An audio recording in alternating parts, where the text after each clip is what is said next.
People who bought a house. What is the weirdest thing you have found left by the previous owner? 1. My first house purchase in 2005. Bought an old farmhouse that was built in 1923. The basement was filled with trash. We told them they needed to clean it all out before closing, but they didn't do it.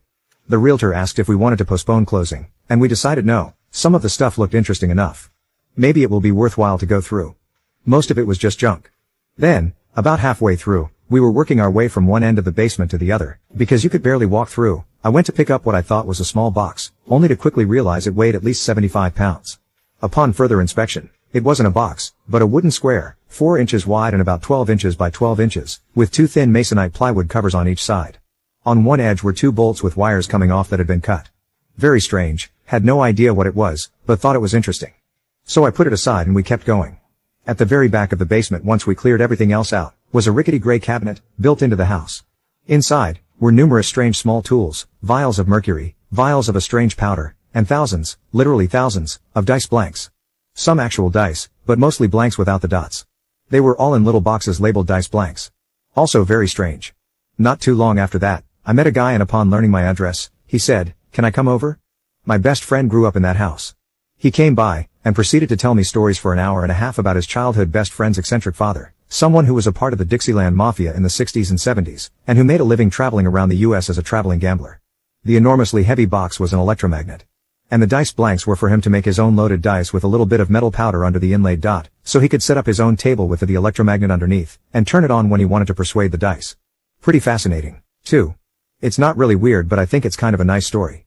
One of the kids' rooms has a shelf going all around the top edge, and when my kid was putting stuff up there, they found a letter from the previous kid. The letter welcomed them to the room and asked them to take special care of a rose bush in the front yard that was their special rose bush. My kid thought it was really cool to have that connection with the previous kid. 3. A glass bowl. It was kind of pretty, with horizontal blue stripes. We kept fruit in it. We thought about dropping it off at the local charity shop, but never got around to it. Then one day I was at an antique fair and I saw for sale glass bowls that looked almost identical to ours. I went home to get my bowl and brought it to be assessed. Turns out it was a vintage Orfors crystal bowl. The assessor valued it at around $800. We no longer keep fruit in it. 4. Not my house, but the school my friend worked at. A pipe had leaked and ruined a wall in the building, one of the oldest schools in the city. It was a beautiful property. Anyways, the pipe leaked, so they pulled down the ruined wall, and behind the wall found a door. A fully furnished apartment was there. Had a coal-burning stove to heat it. Early 1900s appliances and decor. It was for the caretaker of the school. 5. Not really weird, but they left a typed out and printed note about the house and how to take care of it. Detailing all the plant life in the backyard and how to prep for the winter. Described how to take care of the hot tub and gave random tidbits about the electrical. They were good people. 6. That they wired a room by connecting the outlet with an extension cord inside the wall. 7. $1,200 in cash above the door on the inside the closet. I found it while painting. 8. The acreage my wife and I moved to 3 years ago had a bucket full of wrapped dinosaur bones. Took them to our local museum where they confirmed they are roughly 68 million years old. Pretty cool.